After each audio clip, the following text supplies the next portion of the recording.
He spent 4 years destroying me piece by piece, but the second my signature touched the divorce papers, the most terrifying thing happened. Zander Dlamini, the man who had never shown fear in his life, suddenly stopped breathing. I watched the pen roll off the glass table and settle against his hand, and for the first time since the day he forced a ring onto my finger, I see something crack behind his eyes.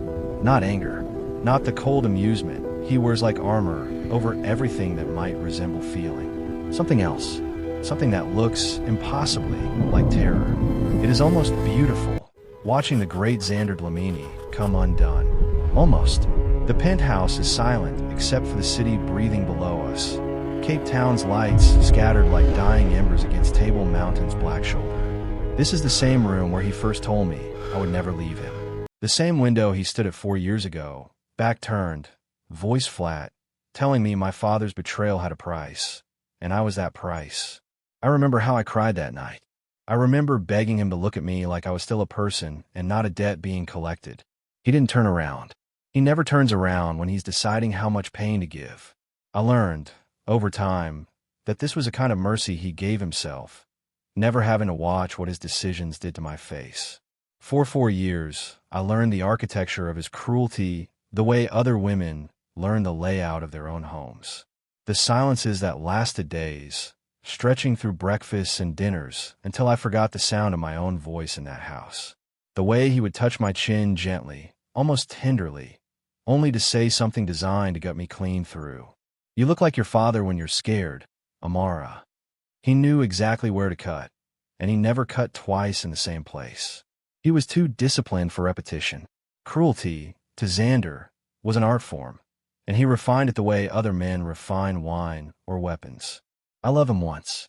That is the part one am most ashamed of, that somewhere underneath the humiliation and the locked doors and the men he had followed me to the market, and the way he canceled my passport renewal without telling me until I stood at the airline counter humiliated, I love Zander Dlamini with a kind of foolish hope only the young and unbroken can afford. I used to wait for him by the window when his car, convoy, rolled up the private estate road in Johannesburg, 3 black SUVs deep, like he was a president and not a man who laundered blood through banks and buried his enemies in paperwork instead of soil. I waited for a version of him that only existed in my imagination, a version built from the rare, unguarded moments when his hand would rest at the small of my back a second too long, or when he'd order my favorite Mozambican peri-peri prawns without asking, remembering a preference I'd mentioned only once. Those moments were so small and so rare that I built entire fantasies around them, the way a starving person builds a feast out of crumbs. That girl died slowly. She died a little more every time he canceled a trip I'd planned for months. Every time he told his men I wasn't to be trusted alone in the city. Every time he looked through me at dinner like I was a chair he'd grown tired of sitting in. She died a little more on my 27th birthday, when he sent a driver with a card and no note, while he stayed in Durban closing a deal that, I later learned, hadn't required his presence at all. She died a little more the morning I found a photograph of my father's funeral tucked inside his desk drawer, a funeral Zander had quietly funded under another man's name, a kindness so private and so contradictory that it confused me for weeks, because I couldn't decide if it was guilt or something gentler trying to surface through all that ice. She died completely the night I overheard him on the phone, voice low and amused, telling someone that breaking me had taken longer than he expected, but it had been worth it, every difficult month of it. There were other moments, too, scattered like warnings I refused to read correctly at the time. The way he would stand outside my bedroom door some nights, not knocking, not entering, just standing there long enough that I could hear his breathing through the wood before he finally walked away. The way he kept every birthday card I'd ever given him in a locked drawer in his study, even the clumsy ones from our first year, even after he stopped speaking to me with anything resembling warmth. I found that drawer once, by accident, while looking for a passport he'd hidden from me, and I stood there for a long time trying to understand what kind of man saves tenderness he refuses to show. After that night, I stopped fighting him. I started planning. It took 11 months. 11 months of smiling when he wanted silence, and going silent when he wanted obedience, learning to read which version of myself would draw the least attention on which day. 11 months of moving small amounts of money through an old university friend in Durban who owed me a favor older than this marriage, A debt from a different life when I still had a name that belonged only to me. 11 months of memorizing which guards drank too much on Thursdays and which ones could be paid, quietly, to forget what time I left the estate and what time I came home. I built my freedom in the cracks of his control, brick by brick, the same patient, invisible way he had built his empire out of other people's ruin. He never noticed. That is the cruelest irony of loving, and then unloving, a man like Zander. He could read every enemy in every room within seconds, could smell betrayal on men before they themselves had decided to betray him, but he never once thought to look closely at the woman sitting quietly at his table, pouring his wine, asking nothing of him. He assumed my silence meant surrender. He mistook my stillness for grief, finally settling into permanence. It was neither. It was preparation, careful and cold, the only inheritance from him I let myself keep. 3 days ago, I sat across from him at this same glass table while he ate, unbothered, scrolling through something on his phone, and I felt nothing at all. No fear when his eyes lifted to mine. No flinch when he reached over and tucked a loose braid behind my ear, the way he used to when he still pretended this was a marriage and not a sentence carried out in silk and good furniture.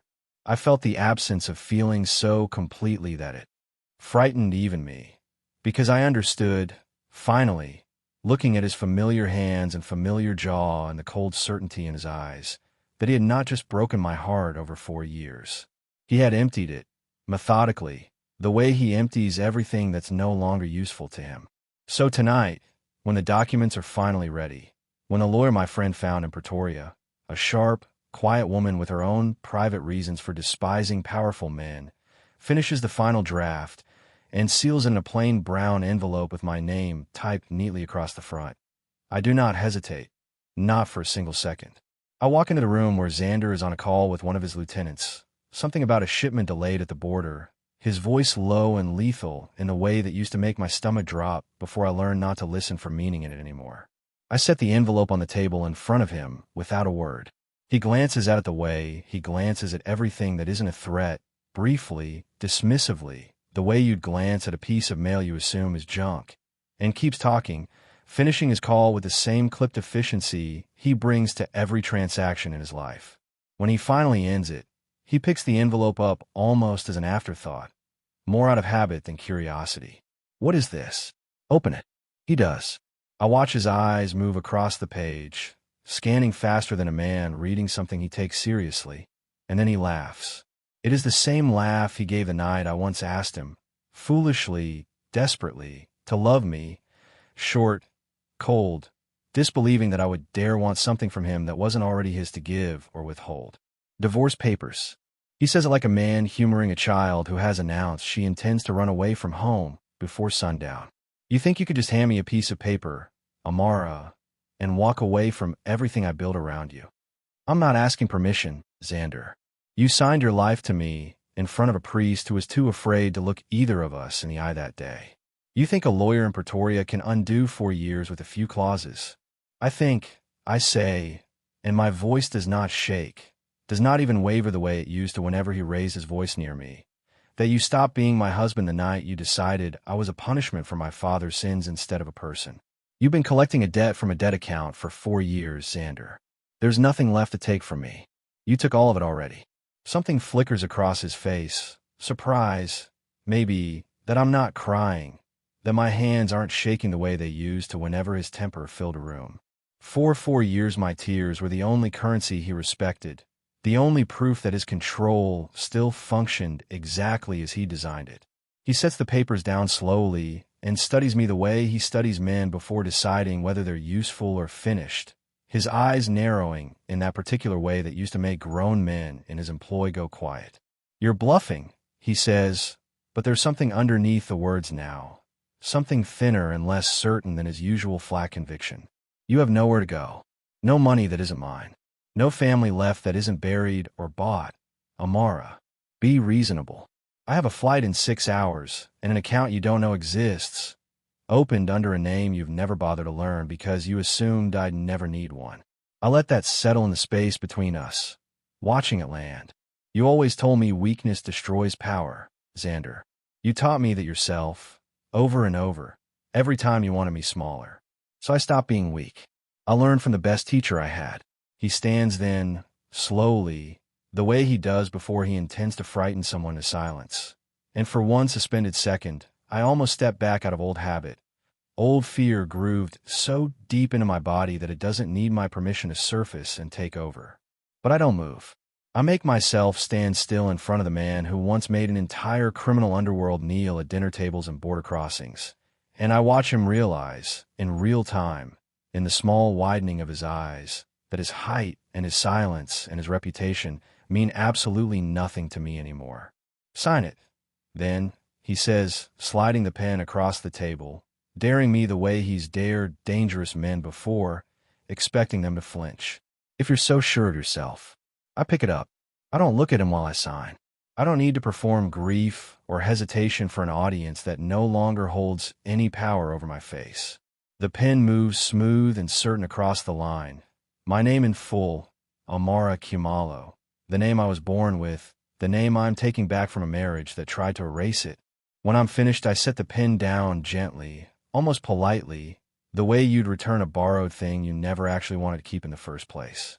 That is the exact moment everything changes. I look up and the air in the room has shifted, gone thin and electric in a way I've never felt around him before. Zander is staring at the signature like it's a wound opening somewhere in his own chest, slow and irreversible. His jaw, always so perfectly controlled, works once, twice like he's forgotten how to arrange his face into the expression that frightens people into obedience. His hand, the same hand that has signed death warrants disguised as business deals, that has gripped my wrist hard enough to leave marks I hid under long sleeves, that has never once trembled in front of another living soul in this city, starts, unmistakably, to shake. Sign something else, he says, and his voice cracks down the middle like old plaster finally giving way after years of small, invisible damage. Amara, sign something else. Anything else. I don't answer. I'll fix it. He says it faster now, the words tumbling over each other in a way I have never once heard from him. Not in 4 years of watching him negotiate calmly with men who carried knives and men who carried entire governments in their pockets. Whatever I did, whatever you think I'll fix all of it.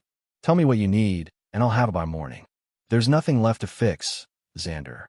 Don't.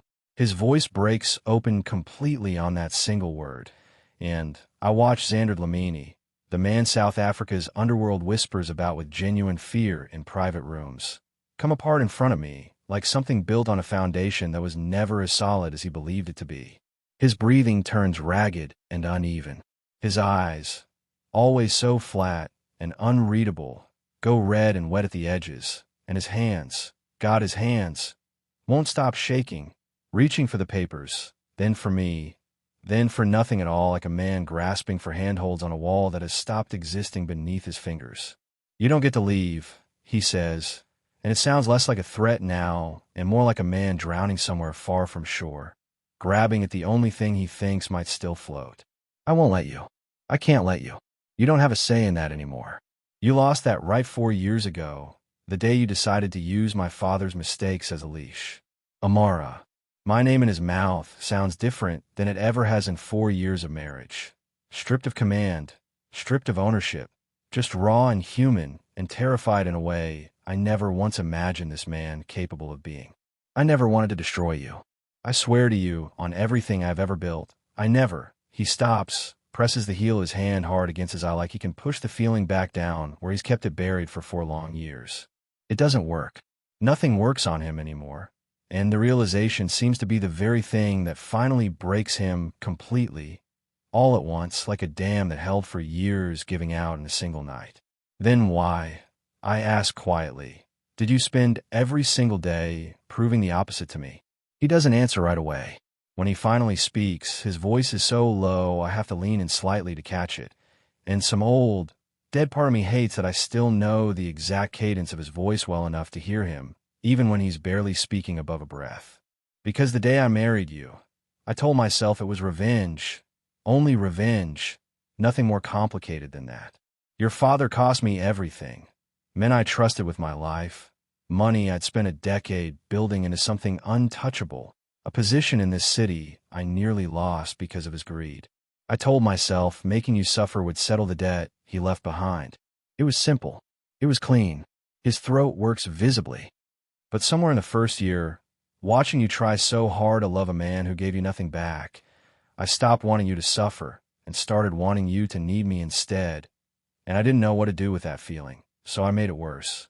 I turned it into cruelty because cruelty I understood completely. Love, I didn't understand at all. I have built and burned entire networks of men who threatened my power, Amara, and none of them ever frightened me the way loving you did, every single day of this marriage. You loved me, I say, and the words taste strange in my mouth even now. And your love looked like locked doors and disappearing passports, and men following me to buy bread at the corner shop like I was a prisoner instead of a wife. I know. His voice is wrecked now, unrecognizable. Nothing left of the man who once stood in this exact spot and told me my fear was simply the price of my father's sins. I know exactly what it looked like from where you were standing. I'm asking you, even now, even too late, to believe what it actually was underneath all of it. I was terrified that if I let you see me want you, truly want you, you would use it against me and leave the first chance you got. And now you're leaving anyway, and I have nothing left to threaten you with, nothing left to control, nothing except the truth, which is that I have loved you since the 3rd month of this marriage and punished you for it nearly every single day since because I didn't know another language for fear. For a moment, one single unguarded moment, something in my chest aches at the confession. An old reflex from a younger version of me who would have crossed the room with those words without hesitation, who would have forgiven nearly anything for the smallest proof that she had not loved a stone all those wasted years. I let myself feel it fully. I let it move through me, honest and unhurried, because I owe my own heart that much before I close this door forever and mean it. Then, slowly, deliberately, I let it go. You don't get to be honest with me now, I tell him. And my voice stays steady, even though something quiet in me is grieving the boy he might have been if his world had taught him love instead of leverage from the very beginning. You don't get to unlock 4 years of cruelty with one confession and one bad night, and expect the door to swing open backward like none of it happened. I needed that truth when I was begging you, on my knees some nights, to see me as a wife and not a casualty of your war. I don't need it now, Zander. It's 4 years too late for both of us. Amara, please.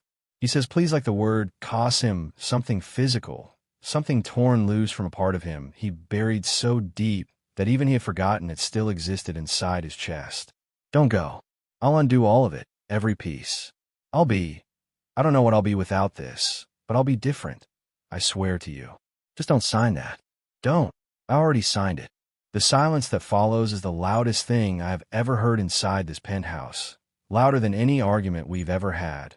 Louder than the night he raised his voice loud enough to send the staff scattering. Zander sinks slowly into the chair behind him. The same chair he sat in the night he first told me I belonged to him now and always would.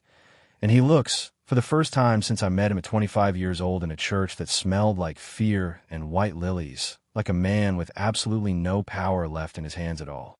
I pick up my copy of the papers, fold it once along its crease, and walk toward the door without hurrying. I don't slam it behind me. I don't look back to see if he's still sitting there with his face buried in his shaking hands, though some small, stubborn part of me already knows that he is, and that he will be for a long time after I am gone from the city entirely. The hallway outside feels different beneath my shoes, wider somehow, like the air itself has finally stopped belonging to him and started belonging, quietly, to me again. I take the private elevator down alone for the first time in 4 years. No guard station at my shoulder, no curfew waiting for me on the other side of the lobby doors. Cape Town spreads out gold and glittering through the glass as I descend, utterly indifferent to the fact that somewhere above me, an empire is grieving a woman it spent 4 years trying desperately to own completely. I don't cry until I'm in the car, and even then it isn't for him. It's for the girl I was at 25. The one who waited faithfully by windows for convoys that never once brought home the man she hoped for, no matter how many nights she waited. I cry for her because she deserved so much better than what she was given, and because some debts I have learned the hardest way possible can never truly be repaid in full, only walked away from, slowly, with whatever is left of yourself still intact. The driver doesn't ask questions. He's one of the men I paid quietly months ago to forget the time on his watch whenever I needed him to. And tonight he simply drives, eyes forward, letting me fall apart in the back seat without comment, the way only strangers know how to do kindly. The city blurs past the window, all that wealth and danger I once mistook for safety because it came wrapped in a man who could destroy anyone, but I believed for years would never destroy me. I was wrong about that for a long time. I'm not wrong about anything tonight. 6 hours later, I am on a plane, lifting off into a sky just beginning to lighten at the edges, gold bleeding slowly into a deep, fading blue. And somewhere far below me, South Africa's most feared man is sitting alone in a penthouse with nothing left to control and nothing left to threaten, finally undone, completely and irreversibly, by the one person he was never able to fully break. I did not look back, not once, not even when some old part of me wants to, the part that will probably always wonder, quietly in unguarded moments years from now, what he looked like in the hour after I left, whether the shaking ever stopped, whether he ever said my name again to an empty room. I let that part of me wonder without answering it. Some questions are easier to survive unanswered. I have already given him 4 years of my one life. I will not give him the satisfaction of my grief on top of that. Some debts simply end unpaid. And I have decided, finally, sitting 30,000 feet above the only home I have ever known, that this particular one is his to carry alone, for as long as he is left to carry anything at all.